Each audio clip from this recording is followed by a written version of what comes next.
ጓል ትረኽቦ ኣብ ሓቂ ዝተመርኮሰት ትርኻ መበል 18 ክፋል ወትሩ ረቡዕ ጸሓፍን ተራኽን መምህር ደስየ ገብረ ኪዳን ወዲ ሕቡር ዝኸበርኩምን ዝኸበርክንን ተኸታተልቲ ናይዛ ትርኻ ኣብ ዝሓለፈ ረቡዕ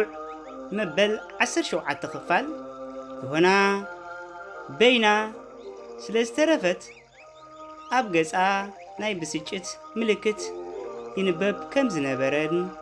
እቲ ዘኽፍል ዝነበረ ከኣን ይሆና እንታይ ኮንክ ሕሳብ ዘውረድኪ ኢሉ ምስ ሓተታ ይሆና ክሕግዘኒ ዝኽእል ዋላ ሓደ ሰብ የብለይን ኢላቶ ንብዓት ስዒርዋ ብክልተ ምዕጉርታ ንብዓት ጃሕጃሕ ከም ዘበለትን እቲ ወዲ ንስኺ ትመስሊ ጽብቕቲ ቆልዓስ ሕሳብ ዘውርደል ክስኢንኪ ኢሉ ካብተን ኣዋልድ ፈልዩ ንበይና ናብቲ ዝድቅሰሉ ገዛ ከም ዝወሰዳን ኣብ ጽሐ ገዲፈኩም ነይረ ሎሚ ድሮ ሮባዕ ኣኺሉ ኸዓ መበል 18 ክፋል ሒዘልኩም መጽ ኣለኹ ትወዲ ኣብ ገዛ ወሲዱ ንይሆና ሻሂ ኣስትዩ ገጻ ማይ ተሓጸቢ ኢሉ ሳኬሎ ገይሩ ማይ ቀረበላ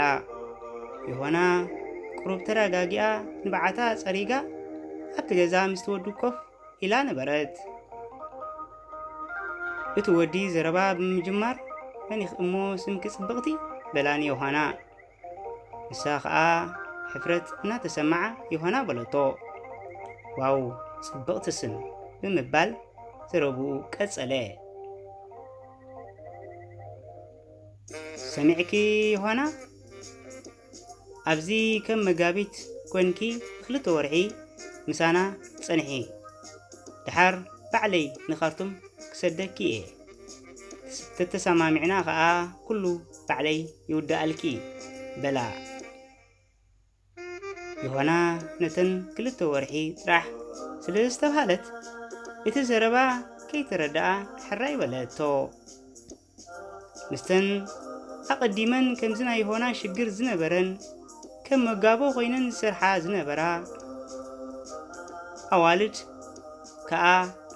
ሓወሳ ይሆና ካብተን መጋቦ ኮይነን ኣብ ሓጀር ዝሰርሓ ዝነበራ ኣዋልድ ኣዝያ ጽብቕትን ምልክዕትን ስለ ዝነበረት እቶም ሰባት እናቐጥቆጡ ዘኽፍሉ ዝነበሩ ከኣ ኩሎም ንይሆና ብዓይኒ ፍትወት ጥመትዋ እቲ ኣቐዲሙ ባዕለይ ክሰደኪየ ዝበላ ከኣ ኣብቲ ቦታ ገባርን ሓዳግን ስለ ዝነበረ ንዮሃና ካብተን መጋቦ ፈልዩ ናቱ መጋቢት ክትከውን ነገራ ዮሃና ትፈልጦ ነገር ስለ ዘይነበራ ከም መጋቢት ናይቲ ወዲ ኮይና ንኽልተ ሰሙን ምስ ጸንሐት ነብሳ ተመሊሱ ልክዕ ከም ትሕፀን ዘላ መርዓት ዓድና ምልዕ ጥሚቕ መሰለት ወዲ እናሓደረ ፍትወት ይሆና ኣላሽ ከብሎ ቁሩብ ተሪፍዎ ነበረ ይሆና ነቲ ወዲ ብሕውነት ስለ ዝቐረበቶ እቲ ኣተዓብያን ጸገም ገዝኦምን እሪ ቁፅር ኣቢላ ክትነግሮ ጀመረት ወድኒ ይሆና ማራ ፈተዋ ስለ ዝነበረ ነዲኣ ካብቲ ሰባት እናቐጥቀጠ ዘኽፍሎ ዝነበረ ረሳሕ ገንዘብ ክሰደላ ምዃኑን ይሆና ከኣ ከም ኣፍቃሪቱ ክገብረላን ክሳብ ዝደለየቶ ክኸፍለላን ምዃኑ ምስልዩነቱ ንይሆና ተዛረባ ይሆና ብፍጹም ደስ እኳ እንተ ዘይበላ ኣማራጭ ስለ ዘይነበራ ግን ሕራ ኣይበለት እምቢ ነቲ ዝበሎ ዘረባ ሰሚዓ ስቕ በለት ወድን ይሆና ምስኣ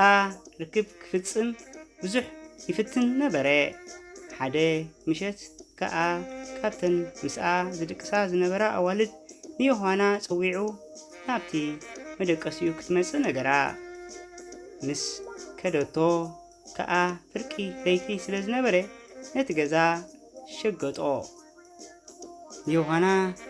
እናቀባጠረ ኣብ ዓራት ወጢጡ ኮፍ ኣበላ እሞ ይሆና ወይ ከይትብል ዝረድኣ ሰብ ስለ ዘይትረክብ ፈጥፈጥ እናበለት ነቲ ወዲ ለመነቶ። ወዲ ግን ሓይሊ ሓዊሱ ጨካን ሓፍ ኣቢሉ ኣብ ዓራት ኣደየባ። ዝኸበርኩምን ዝኸበርክንን ተኸታተልቲ ናይዛ ትረኻ መበል 18 ክፋል ነዚ ትመስል ኣብዚ እውን ትውድእ መበል 19 ክፋል ኣብ ዝመጽእ ሰሙን ሒዘልኩም ክሳብ ዝመጽእ ከምቲ ልሙድ ሸር ኮመንት ሳብስክራይብ ላይክ ካባኹም ክጽበአ ንሎሚ ኣብዚ ገድፈኩም ሰናይ ሰሰናዩ ቻው